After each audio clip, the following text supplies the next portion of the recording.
저별 리스크 포럼 Q&A 세션 시작하도록 하겠습니다. 저 질의를 두 가지 정도 드리려고 하는데요. 먼저 명 팀장님께 좀 질의 드리겠습니다.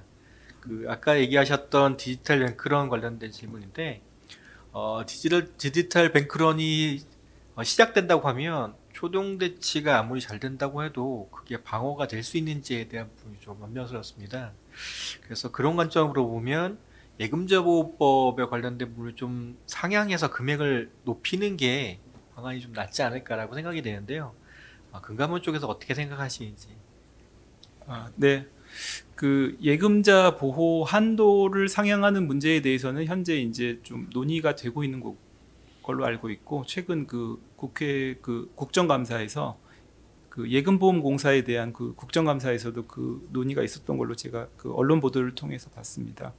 일단은 그 부분에 대해서는 일단 예금자 보호 한도를 상향하는 것은 예금자 전체가 어떤 예금 보험료라는 비용을 부담을 해야 되고, 거기에 대해서 이제 저희가 얻을 수 있는 효익이라는 게 직접적으로는 예금을 국가에서 보장하는 한도가 올라가는 것, 그 다음에 2차적으로는 금융 시스템의 좀 안정성이 좀 높아진다라는 이제 그런 효익이 있다고 볼 수 있습니다. 그래서 이제 비용 효익을 이제 분석을 해봐야 되는데, 이것은 뭐 단순히 어떤 금액적인 측면을 떠나서, 그 다음에 예금자나 수신 금융회사의 어떤 행태의 변화가 가져올 어떤 금융 시스템에 미치는 영향도 또 2차적으로는 또 생각을 해야 된다고 봅니다. 그래서 이 부분은 단순히 비용과 효익 문제뿐만 아니라 사회적인 합의가 좀 필요한 부분이 아닌가. 그래서 조금 좀 장기적으로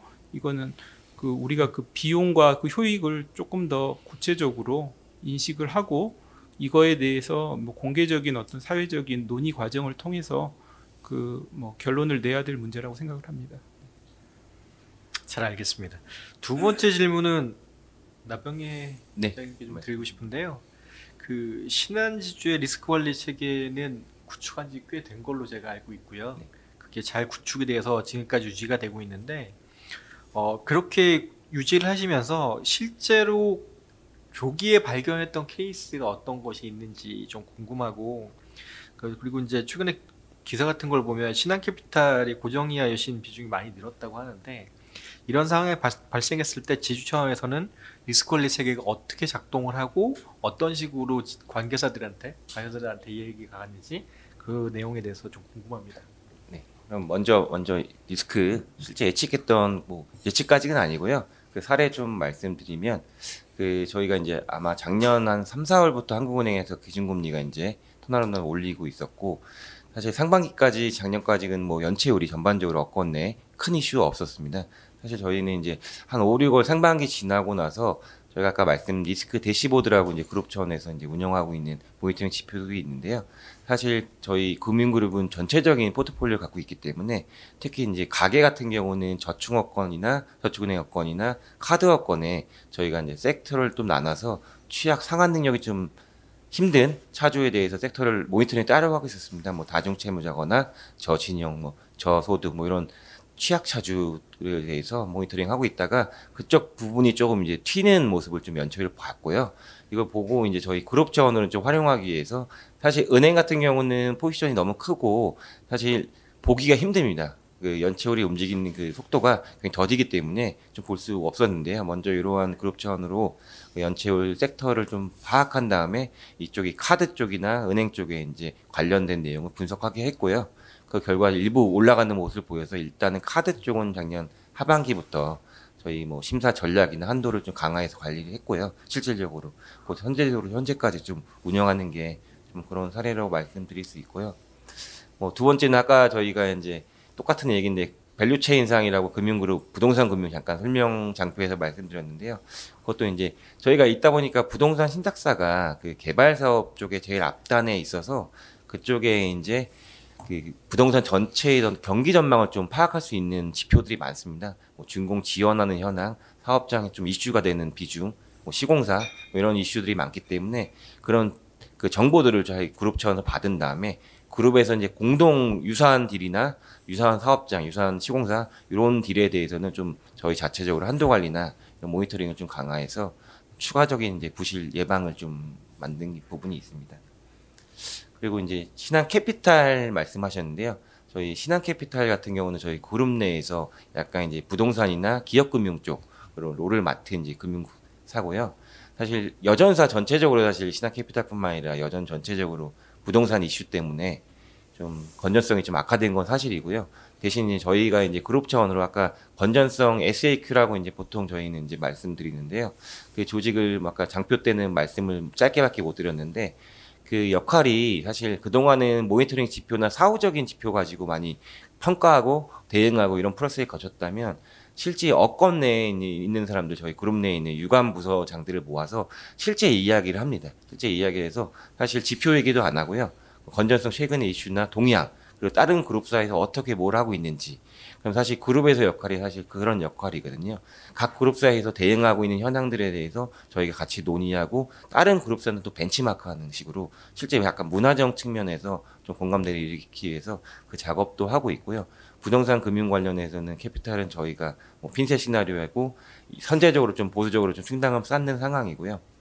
그리고 이제 그 자체적으로 저희가 크게 생각하는 게 뭐 부동산 금융뿐만 아니라 그 대체 투자들 많이 좀 부실이 났거든요. 사실 저희가 이제 고민하면서 최근에 이제 생각한 부분이 저희 금융그룹들이 이제 금융사들이 신규 투자할 때 굉장히 선제적으로 심사도 잘하시고 되게 많은 걸 꼼꼼히 챙기세요.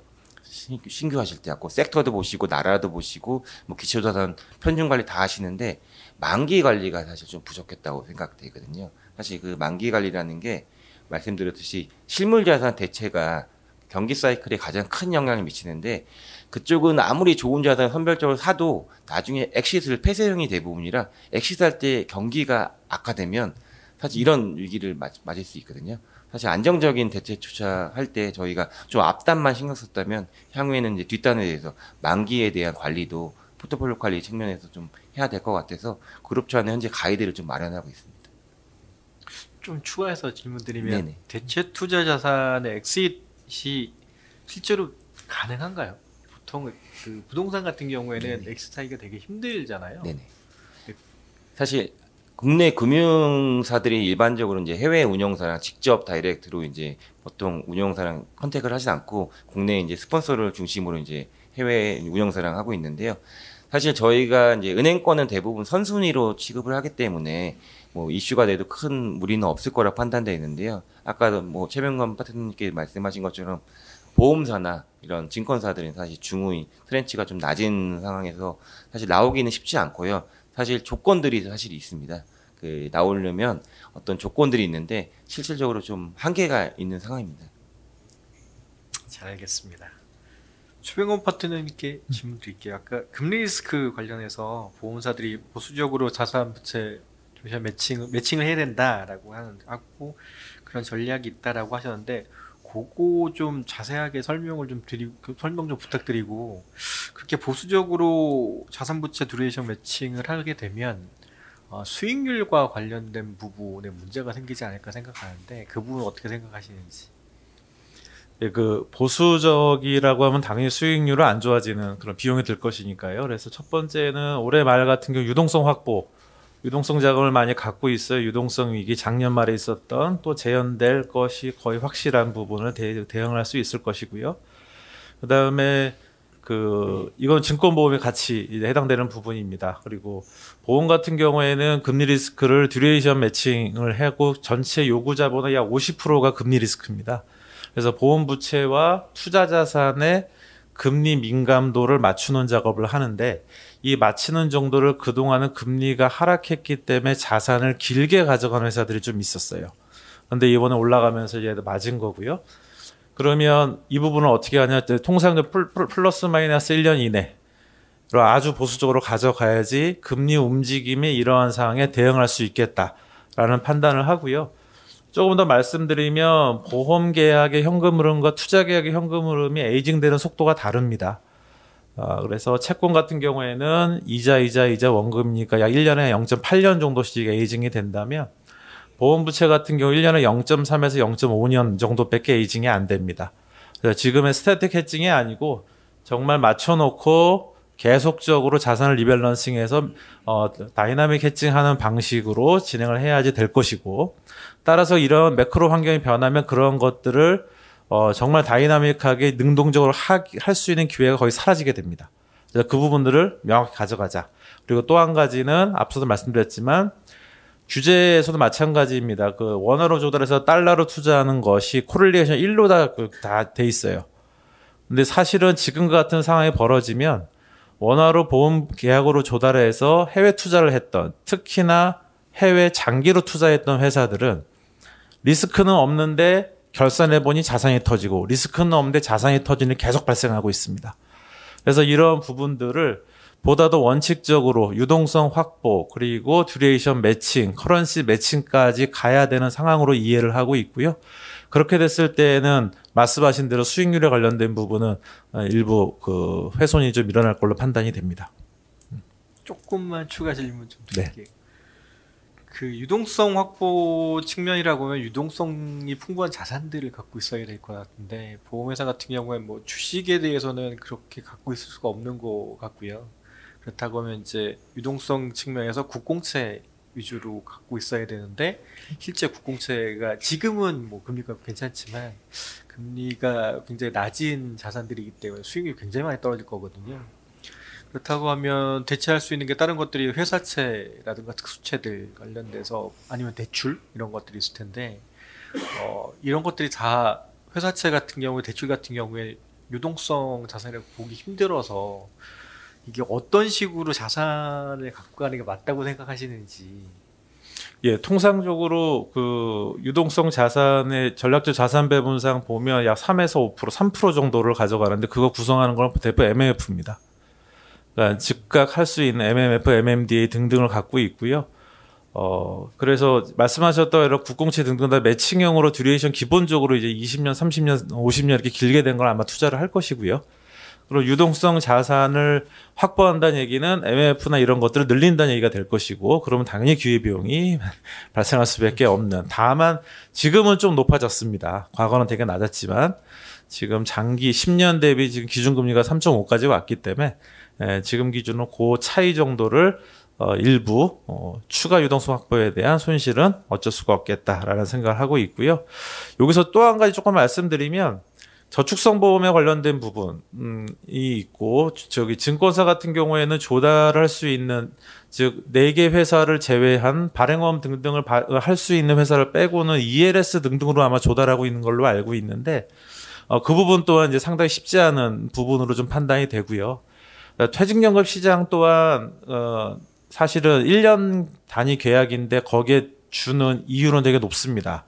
그래서 이걸 하기 위해서는 회사들은 고금리로 주기 위해서 롱듀레이션으로 들어가서 또 이제 또 악화되는 모습들을 좀 보이고 있어서, 이런 각각의 회사 그 어떠한 그 비즈니스 라인별로 유동성에 대한 확보가 좀 앞으로 이런 일이 벌어지지 않도록 사실은 경쟁 구도다 보니까 만들어지기 쉽지 않을 것 같고, 항상 바라보는 감독원에서 가이드라인이 좀 더 명확히 내렸으면 좋겠다는 생각을 좀 하고 있어요. 그래서 올해 또한 말씀드렸던 유동성 이동은 불가피할 것 같습니다. 작년보다 높아졌기 때문에 거기에 따라서 각 회사들은 또 유동성을 확보하기 위한 부단한 노력을 하지 않을까 생각을 하고 있습니다. 잘 알겠습니다. 그 두 번째 질문은 나병혜 부장님한테. 네네. 재밌는 주제인데요. AI 관련해서 리스크를 측정한다는 게 처음 듣는 개념이라서 이 부분이 어떻게 되는지가 궁금하고요. 그 다음에 규제청에서는 이걸 어떻게 반영하시는지가 궁금하고, 그 다음에 실제로 챗GPT를 만약에 AI 리스크로 판단한다고 하면 그게 실제 어떻게 작용이 되는 건지에 대한 부분, 그것 좀 설명 좀 부탁드립니다. 일단 제가 생성형 AI나 ICT 전문가는 아닌데요. 사실 이제 제가 아까 잠깐 장표에서 말씀드렸듯이 저희 리스크 관리하는 영역이 사실 점점 넓어지고 있습니다. 그게 비재무 리스크 특히 많이 넓어지고 있는데요. 사실 그 중에 이제 가장 핵심적인 게 운영 리스크 부분인데요.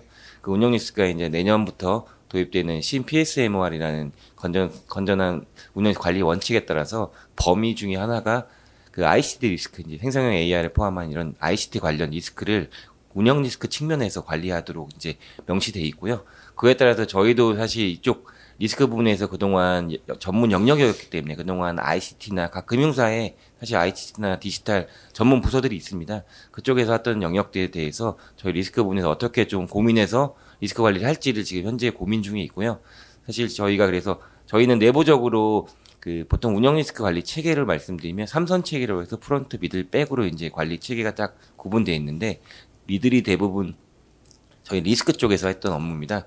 근데 영역이 이렇게 넓어짐에 따라서 저희 부분에서는 저희 혼자 할 수 있는 부분이 이제 영역을 넘어서서 특히 이제 ICT 리스크, 이런 생성형 AI 관련 리스크는 전문 영역이기 때문에 저희 ICT 유관부서와 협업을 해서 저희는 페어링 제도라고 하거든요.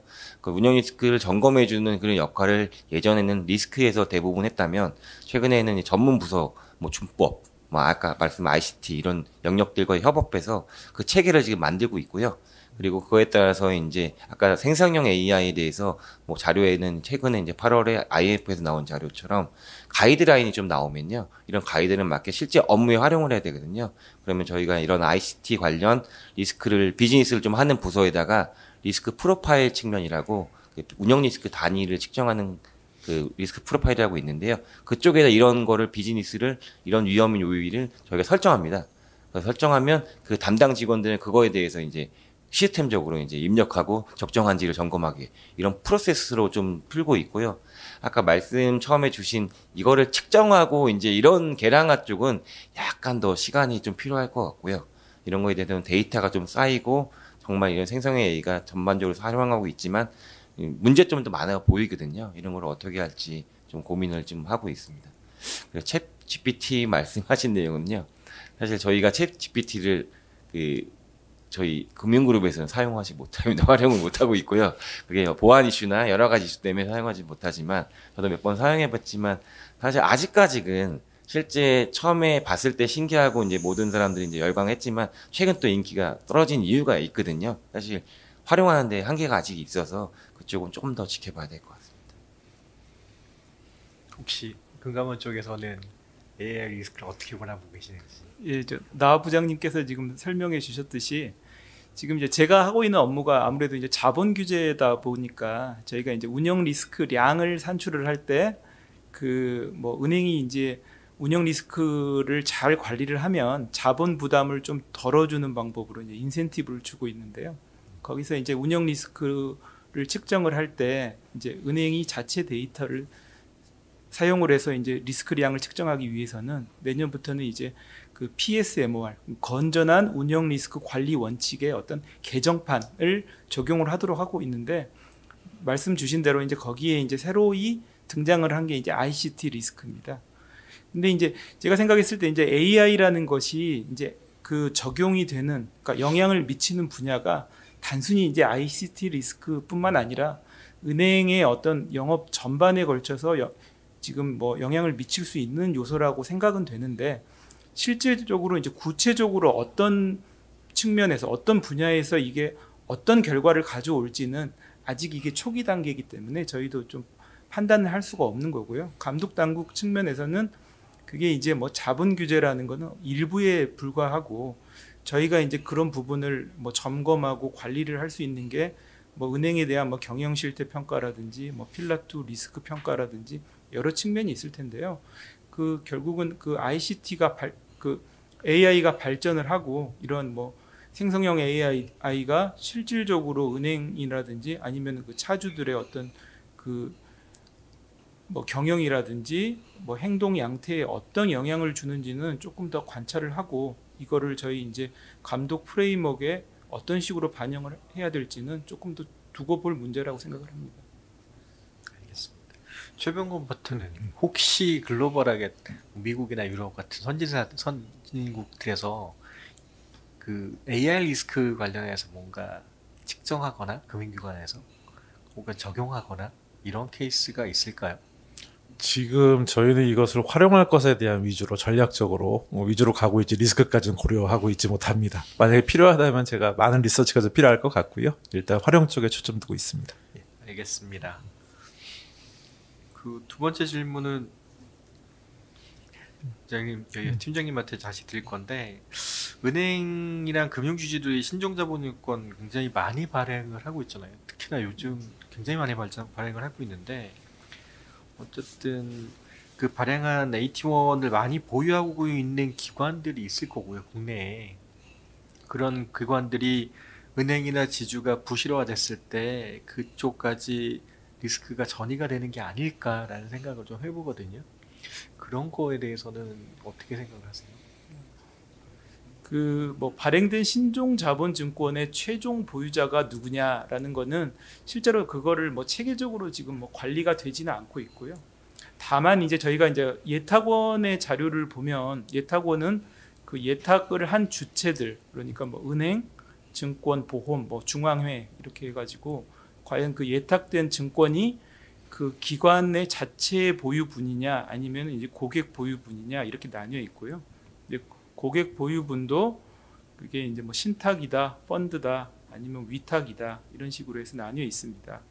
그래서 저희가 이거를 뭐 평시에는 이것에 대해서 뭐 최종 소유주가 누군지 누가 보유하고 있는지를 체크를 하고 있지는 않습니다. 근데 만약에 이제 어떤 그걸 체크해야 될 필요가 있는 경우에는 뭐 체크는 할 수 있는 상황이고요. 근데 뭐 저희가 뭐 언론 보도 등을 통해서 알 수 있듯이 현재는 그 과거 이제 그 저금리 그 환경에서 많은 이제 개인 투자자들이 그 은행에서 발행한 그 신종 자본증권에 투자를 상당한 규모로 한 걸로 저희는 알고 있고요. 그리고 뭐 보험사라든지 어떤 기관 투자자들도 수익을 추구하기 때문에 아무래도 또 은행이라는 게 굉장히 안정적이기 때문에 많은 물량을 지금 보유를 하고 있는 걸로 알고 있습니다. 아까 말씀하셨듯이 이제 은행에 어떤 문제가 생겨서 그 AT1을 뭐 상각하거나 뭐 보통주로 전환을 해야 될 상황이 생겼을 때 뭐 그거에 대한 파급 효과를 말씀을 하셨는데요. 실제로 이제 그 주요 은행이 그런 그 AT1을 상각을 해야 되는 상황까지 오게 되면은 이거는 뭐 이제 시스템적인 위기라고 실은 봐야 될 것 같고요. 꼭 이게 이제 그 파급되는 경로가 신종 자본증권을 통한 경로뿐만 아니라 여러 측면에서 지금 그게 파급 효과들이 있을 거기 때문에 이거는 뭐 좀 종합적으로 저희가 봐야 될 문제고요. 단순히 이제 뭐 신종 자본증권에서만 파급되는 문제는 아니라고 보고요. 이번에 이제 뭐 CS하고의 뭐 UBS 문제는 이제 다른 부분에 파급은 없었지만 바로 그 부분만 가지고 이제 생겼던 문제고 그 부분을 이제 저희가 이제 최소화하기 위해서 아까 말씀드렸듯이 이제 뭐 그동안은 활용되지 않았던 어떤 전환, 보통주로의 전환이라는 어떤 그런 옵션을 적극적으로 활용을 하고 그다음에 그 신종 자본증권 소유주가 주주에 비해서 부당하게 그 후순위로 취급되지 않도록 제도를 더 보완하는 작업을 하고 있습니다. 알겠습니다. 개인 질문 마지막으로는 그 보험사 관련된 거 다시 한번 좀 질문을 드리면 국내 보험사들이 문제가 되고 있는 데들이 좀 있잖아요. 부실화가 되고 있는 데들이 있는데 해당 보험사들이 구조조정을 하게 되면 워낙 보호법상 제가 알기로는 상위사로 아마 자산부채 이전하는 형태로 가는 걸로 알고 있어요. 세븐틴이 도입되고 신제도가 도입되면서 자본에 대한 부담이 꽤 많이 늘어났지 않습니까? 순이체도 많이 발행하고 뭐 보험 쪽도 신종자본증권 되게 많이 발행하시는데 그렇게 되면 상위사한테 위험이 전가되는 형태가 아닐지 지금 꼭 이렇게 구조조정이 지금 시점에 일어나는 게 맞는 건지에 대한 질문 좀 드릴게요.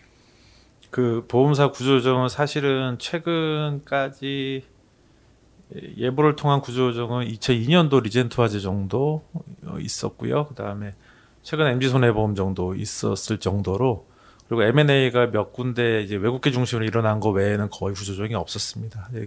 IMF 이후에 구조조정에 대한 그 기회를 많이 놓쳤던 부분이 아닌가 생각이 들고요. 지금 보험사 지금 개수도 좀 많은 상황이고 이러한 상황에서 어느 타이밍에 구조조정이 가능할 것인가 해야 될 것인가라고 본다면 지금처럼 수익과 리스크와 리턴에 대한 명확한 제도가 도입이 완성된 지금 시점으로부터 가능하다라는 생각을 좀 하고요.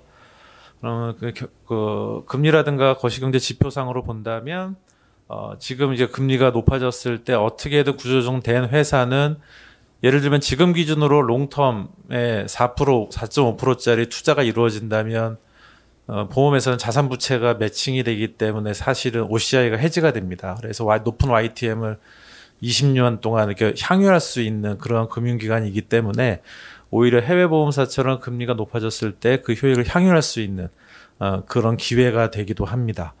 그래서 그렇다고 본다면 저희는 제가 생각하는 건 지금 정도에 하는 게 맞다고 좀 보는데 그럼에도 불구하고 지금 많이 안 되고 있죠. 왜냐하면 위험 자본이 지금 시장에 돈이 말라서 그런 부분이라고 생각이 들고요. 그래서 저는 이제 이런 부분들이 어떤 방식으로든지 좀 가속화돼야 되겠다라는 생각이 들고 이건 어떻게 보면 또 이제 정부에 대한 그 부분이 역할이 좀 들어가야 될 거라는 생각이 듭니다. 그럼 그렇게 됐을 때 어떻게 될 거냐고 본다면 일단은 그 보험권에 대한 후순위와 신종에 대한 거는 당연히 어떤 절차를 통해서 페널티가 좀 가해질 것이고요. 전체적으로 리스크 차원으로 본다면 아까 말씀드렸던 자산 부채에 대한 미스매칭 부분은 어떻게 본다면 그 부분이 서로 보험업권끼리 만나면 해소될 수도 있습니다. 네. 그리고 보험 리스크 차원에서 본다면 그 아주 이론적이지만 손해율이라고 하는 그런 리스크 팩터는 그 우리가 보통 얘기하는 중심극한 정리에 의해서 n이 무한대 갈수록 이게 정규 목표화되는 그래서 변동성이 줄어드는 현상이 나타나기 때문에 작은 회사, 큰 회사한테 어떤 손해율을 던졌을 때 임팩은 오히려 줄어들 수 있다라는 부분도 있고요. 투자 쪽에 관련된 신용 리스크에 관련된 부분은 지금 이미 다 이제 익히 알려져 있는 손상 인식과 가격으로 다 반영이 될 수 있는 부분이라고 생각이 들고 이 부분은 전 금융권에 나타나는 현상들이니까 밸류에서는 큰 문제가 없다고 판단을 합니다. 그래서 결론적으로는 보험사가 갖고 있는 리스크가 넘어갔을 때 꼭 1이 넘어가는 건 아니고 1보다 작은 숫자로 넘어갈 걸로 저는 이해를 하고 있고요. 그리고 수익과 리스크 리턴이 명확해진 상황에서는 이 부분을 가격에 잘 반영한다면 과거보다는 구조조정이 훨씬 더 나은 타이밍이다 라고 좀 생각이 들고요. 이 부분은 시너지와 전략적인 차원에서 어떻게 가져갈 것인가에 대한 비전이 있다면 가격 문제가 해결되고 또 일부 필요하다면 지금 MG손해보험 같이 예보에 있다는 일부 이제 그 정부의 돈이 들어가겠죠. 이런 절차를 통해서 구조조정이 이루어진다면 과거보다는 좀 더 환경이 낫지 않을까라는 생각을 좀 하고 있습니다. 잘 알겠습니다. 이번 포럼의 주제가 고금리 및 예측이 불가능한 리스크에 대한 대응 방안이잖아요. 그래서 마지막으로 질문 하나만 드리고 싶은 게 저희가 예측이 가능했던 것들이 굉장히 많았었으나 제대로 관리가 안 됐었던 것들이 많았고요. 반대로 예측을 할 수 없는 사건들도 굉장히 많이 발생을 했었습니다. 저희 입장에서는 뭐 IMF라든가 아니면 2008년도 금융위기라든가 코로나 같은 게 다 저희가 예측이 불가능했던 건데 그런 현상이 저희 경제에 어떻게 영향을 미쳤는지에 대해서 나중에 다 과거 걸 분석해봐 이렇게 대응했어야 되는데 라고 되는 건데 전쟁 시나리오에 대한 부분이 좀 많이 궁금하긴 해요. 그러니까 우크라이나 전쟁도 일어나고 이스라엘 전쟁도 일어나는데 우리나라 입장에서는 뭐 북한과의 전면전까지는 아니더라도 중국이 대만을 침공한다든가 이런 경우에 저희 나라 영향이 굉장히 많을 것 같거든요. 그래서 혹시 그런 시나리오에 대해서 신한지주 쪽에서는 그런 시나리오를 이렇게 뭐 그런 일단 비슷한 상황을 전쟁 관련 시나리오는 사실 이제 저희가 미리 하진 잘 않습니다. 사실 그게 너무 광범위하기 때문에 사실 근데 그 이스라엘이나 우크라이나 이제 터졌을 때 초창기에는 그 시나리오가 보통 시장에서 이제 뭐 더 강해질 거다 아니면 뭐 국지전이 될 거다 이런 많은 시나리오가 나오거든요. 그런 걸 가지고 저희가 기본 베이스로 하고 저희는 그 섹터가 어느 영역을 줄지를 저희는 사실 그쪽에 많이 초점을 갖고 있습니다. 시나리오보다는 실제 금융그룹 입장에서는 실행을 하는 게 더 중요하거든요. 앞단의 시나리오는 사실 가상일 뿐이고 어떻게 되든 저희가 어떤 영향을 받는 게 중요한 거거든요. 그러니까 액션 위주로 이제 대응을 좀 많이 실무적으로 하고 있고요. 최근에 이제 이스라엘 하마스도 저희가 보고 있는 게 시나리오는 여러 가지 있고 뭐 전면전이나 아니나 이런 있지만 저희한테 영향 주는 거는 결론적으로 석유 가격이 오르는 게 가장 임팩트고요. 거기에 대한 업종들이 영향을 받고 또한 이제 뭐 최근에 뭐 난연제라고 브롬이라는 뭐 난연제가 뭐 이스라엘에서 수입하는 게 있다고 하더라고요. 저희가 90% 이상 저희가 전체 수입량의 90% 쓰고 있는데 그렇게 공급망 이슈 같은 거 그럼 그런 공급망 이슈가 됐을 때 어느 산업에 어느 엑스포저가 이슈가 생길지 사실 그 위주로 좀 관리를 많이 하고 있습니다. 재밌네요. 그 최명권 파트너님한테 질문드리고 싶은 게 어쨌든 이화이가 글로벌 펌이니까 네. 유럽에서도 많이 프로젝트하고 컨설팅을 진행하실 텐데 유럽 같은 경우에는 우크라이나가 어쨌든 러시아가 우크라이나를 침공할 거라는 거 다 예상했었을 테고 그럼 그쪽에서 뭔가 대응을 하거나 뭐 컨설팅 펌에서 뭔가 조정을 해서 어떻게 가야 된다 방향성을 제시하고 이런 것도 진행을 하셨나요? 아니요, 제가 직접적으로 한 경험은 없고요. 그 관련된 여러 가지 자료를 봤을 때도 거의 관련된 거를 제가 명확히 인지하고 있지는 않습니다. 예. 알겠습니다. 미리 알려주시면 제가 준비할 수는 있었을 것 같습니다. 생각했던 거였었고요. 뭐 항상 그러니까 발생이 가능한 리스크인데 저희가 평상시에는 생각 잘 안 했던 리스크라서 그런 상황이 발생하면 원인은 전쟁인데 결과는 저희가 어떤 식으로 받아들이고 어떻게 관리해야 될지가 궁금해서 질문 드렸던 내용이라고 보시면 될 것 같습니다. 네. 뭐 어쨌든 Q&A 세션 잘 진행이 된 것 같고요. 뭐 이것으로 Q&A 세션 마무리 짓도록 하겠습니다. 감사합니다.